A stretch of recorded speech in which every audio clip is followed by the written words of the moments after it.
کل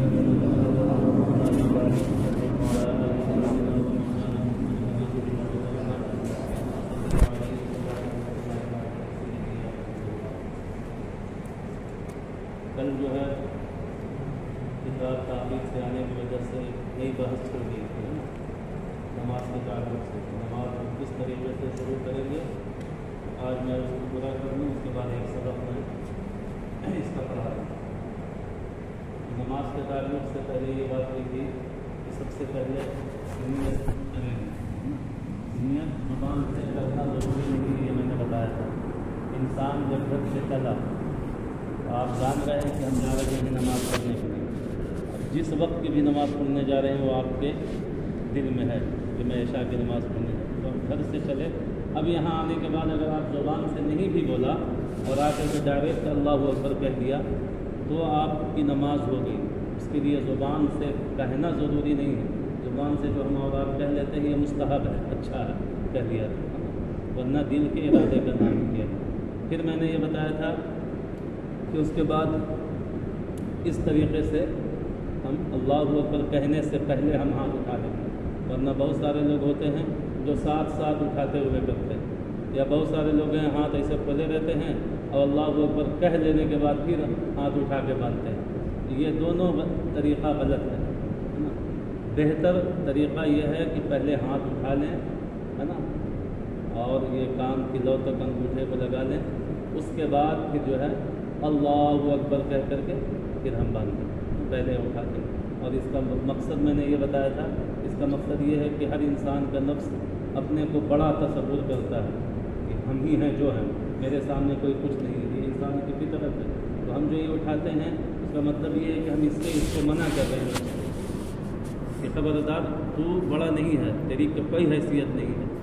لیکن چونکہ ابھی تک ہم نے بتایا نہیں ہے کہ کون بڑا ہے, تب تک ہم ایسے کیے ہوئے ہیں. اور جیسے ہی ہم نے کہا اللہ اکبر, اس کا مطلب ہوتا ہے اللہ سب سے بڑا ہے, تو اب اس کی ضرورت ختم ہو گئی. تو جیسے اللہ اکبر کہہ دیا تو اب اس کی ضرورت ختم ہو گئی. اب لا کر کے نیچے ہم اور باندھ لیں گے, ناپ کے نیچے لا کر کے ہاتھ کو باندھ لیں گے. پھر میں نے یہ بتایا تھا کہ حالت قیام میں اس تکبیر کو تکبیر تحریمہ کہتے ہیں. زور سے بولیے کہ یاد رہے گا. اس تکبیر کو تکبیر تحریمہ کہتے ہیں. اس کی وجہ بھی بتایا کہ اس تکبیر کو تکبیر تحریمہ کیوں کہتے ہیں.